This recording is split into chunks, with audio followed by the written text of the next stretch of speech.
आज के व्लॉग में हम बात करेंगे कि एक फेल्ड रूट कैनाल के केस को कंप्लीट कैसे किया जाता है। ये एक पार्ट 2 सीरीज़ का सेकंड पार्ट है।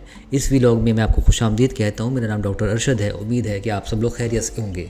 इसके पार्ट 1 में आप लोगों को याद होगा कि ये केस था एक रूट कैनाल फेलियर का, जो कि मैंने 2018 में स्टार्ट किया था, जो कि जिसकी वजह ये एक्सरे में अगर आप नज़र आए कि एक लीकेज था, जो कि क्राउन के नीचे से एक कैविटी में लीकेज हो गया था। और ये आपको CBCT का सेजाइटल इमेज भी नज़र आएगा, और इसके अलावा आपको कोरोनल इमेज के अंदर भी पेरिफेरल लीजन क्लियर नज़र आ रहा होगा। पेशेंट को साइनोसाइटिस के सिम्टम्स थे, जिसकी वजह से हमने इसको एंडोएट्रियल सिंड्रोम का नाम दिया था। MB2 ढूंढने की कोशिश की थी, नहीं मिली थी। ये इसका एक्सियल स्कैन है, और एक्सियल स्कैन में भी हमें नज़र आ रहा है कि MB2 नहीं है। ये कुछ पार्ट 1 जो था हमारा, उसके कुछ एक्सर्ट्स हैं, उसके कुछ हाइलाइट्स हैं। ये वाइड विंग रेडियोग्राफ में हमें नज़र आ रहा है कि क्लास 2 लीजन है, और ये उसी क्लास 2 कैविटी जो है जहाँ से लीक हुई है, उसका एक क्लोज़अप शॉट है हाई मैग्नीफिकेशन पे। इसमें मैंने गड्ढा पर्चा पॉइंट्स जो थे रीट्रीटमेंट के लिए जब निकाले, तो मैंने UDG की M3 Pro blue files use की थी, जो कि ऑल्दो इंडिकेटेड तो नहीं है इस काम के लिए, लेकिन इनकी कटिंग एफिशिएंसी बहुत अच्छी है, तो मैंने कहा क्यों ना इनको इस्तेमाल करें। इससे पहले भी कर चुका था, तो मुझे थोड़ा आइडिया था इनका कि अच्छी चलती हैं। तो फिर मैंने कहा कि चलो ट्राई कर लेते हैं। तो अच्छे तरीके से इन्होंने जो है इन फाइल्स ने GB पॉइंट्स मेरे रिमूव कर दिए। उसके बाद फिर मैंने कैल्सीपल्प डाल के कुछ अरसे छोड़ा, तकरीबन कम से कम 2 हफ्ता छोड़ा जाता है।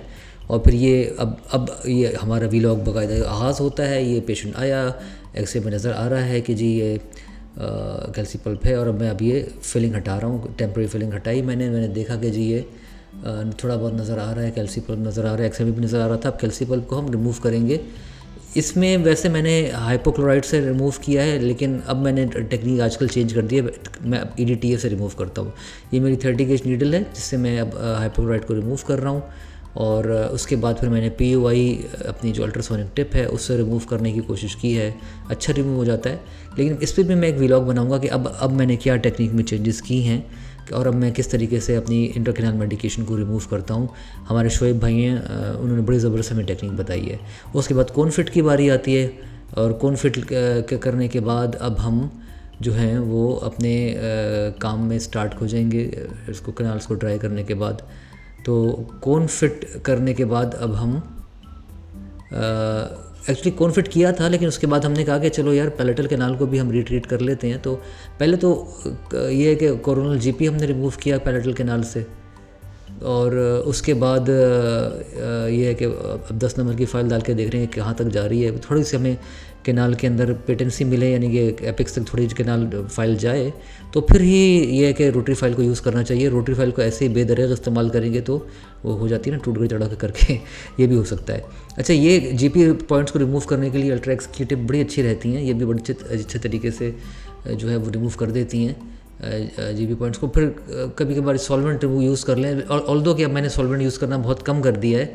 अब मैं सॉल्वेंट कम से कम यूज़ करता हूँ, लेकिन ये कि सॉल्वेंट भी आपके लिए अगर GB पॉइंट्स ना निकल रहे हो तो अच्छा GB पॉइंट्स रिमूव कर देता है।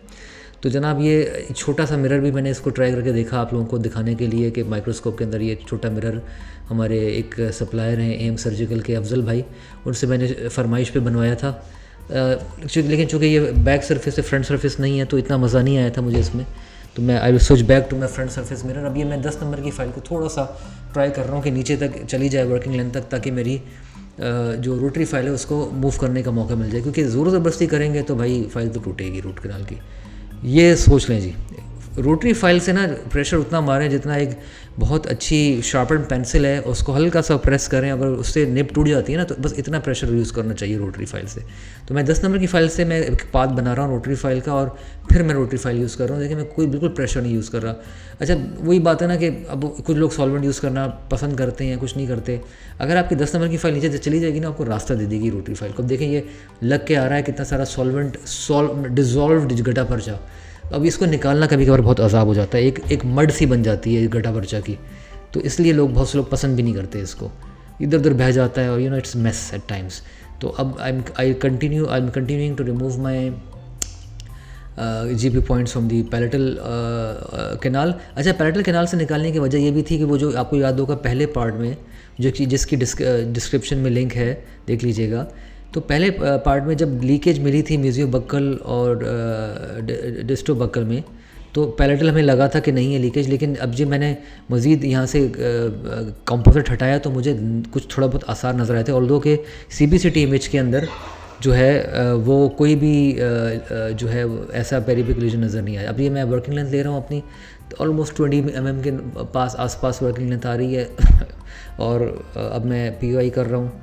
और इसके बाद जनाब आता है रेडियोग्राफ हमारा कॉन्फिट हमें शो कर रहा है कि जनाब बिल्कुल ज़बरदस्त तरीके से हमने ये काम कर लिया है और बेहतरीन कॉन्फिट आया हमारा। अब हम कैनाल्स को ड्राई कर रहे हैं। कैनाल्स को ड्राई करने के बाद अगला स्टेप तो आप जानते हैं कि जी ऑब्जर्वेशन करेंगे। और मेरी फेवरेट टेक्निक जो साल से मैं इस्तेमाल कर रहा हूँ वो है वार्म वर्टिकल ऑब्जर्वेशन। बहुत ही नहायत ही आसान एक दफ़ा अगर आपको आ जाए और उसके बड़े अच्छे रिजल्ट्स आते हैं। बहुत मतलब इजी टू यूज़ एक तरीके से है भी और नहीं भी, लेकिन ये है कि बहुत ही मतलब ऐसी है कि आपको रिजल्ट्स अच्छे मिलते हैं एंड यू आर हैप्पी। अच्छा ये ना इसमें पहले से अगर प्लगर देख लें कितना डीप जा रहा है, तो वर्किंग लेंथ के विजन 3 to 5 मिलीमीटर जाए तो अच्छे रिजल्ट्स आते हैं। अब मैं ये पहले मेजियो बक्कल कैनाल के अंदर मैंने मास्टर कोन डाली और इसको डाउन पैक किया।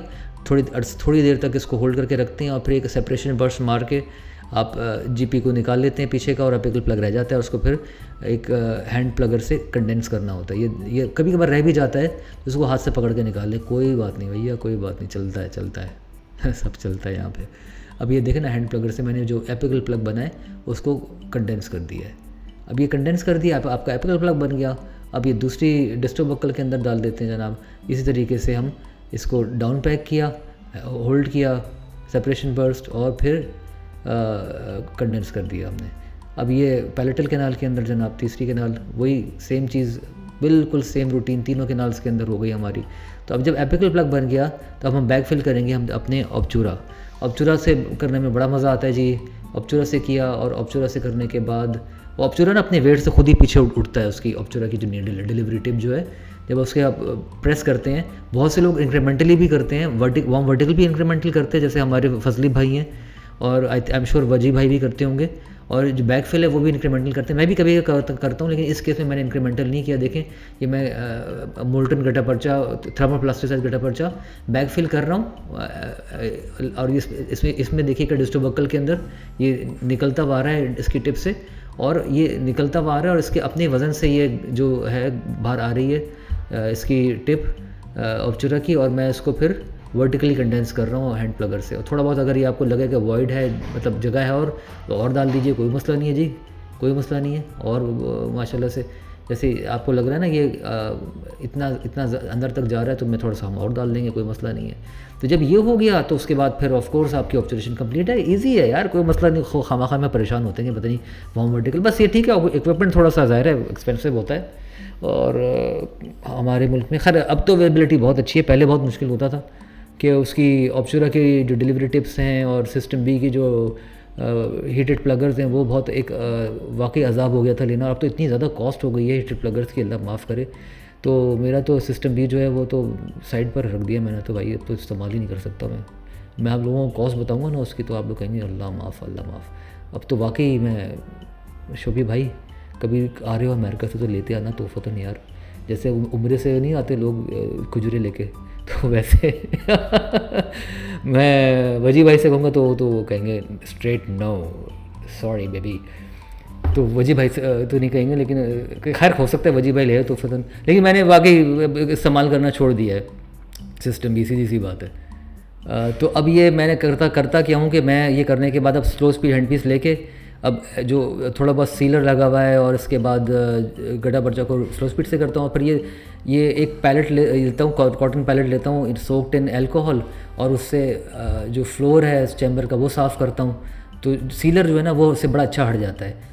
तो ये आपका चैम्बर बिल्कुल टीनो पाल का लश्कारा जो है ना उसकी तरह साफ़ हो जाता है, ज़बरदस्त A1 माशाल्लाह से। देखिए ना माशाल्लाह अल्लाह नज़र बस से बचाए। और थोड़ा बहुत जो रह गया है सीलर उसको ऐसे खुरच के निकाल दें, आप करते रहें। ये बेहतरीन सीलर आप माशाल्लाह देखो कितना ज़बरदस्त, माशाल्लाह क्या बात है जी, वाह वाह वाह वाह। तो ये जनाब आपका रेडी है आपकी रेस्टोरेशन के लिए। इसके बाद हमने इसको रिस्टोर किया था, लेकिन रेस्टोरेशन जो थी अब क्राउन रिमूव क्राउन भी तो लगना है, लगा हुआ है, तो वो क्राउन तो लगे हमने किया था इसको काम इसका। तो अब ये है कि जनाब ये मेजियल डिस्प्ले शिफ्ट देख लिया आपने, इसके बाद हमने रिस्टोर किया, तो रिस्टोर इतना अच्छा नहीं होता, गैप आ गया था बीच में। तो उसके बाद मैंने क्या किया, इसको डीप मार्जिन एलिवेशन के बैंड से किया तो बड़ा अच्छा हो गया।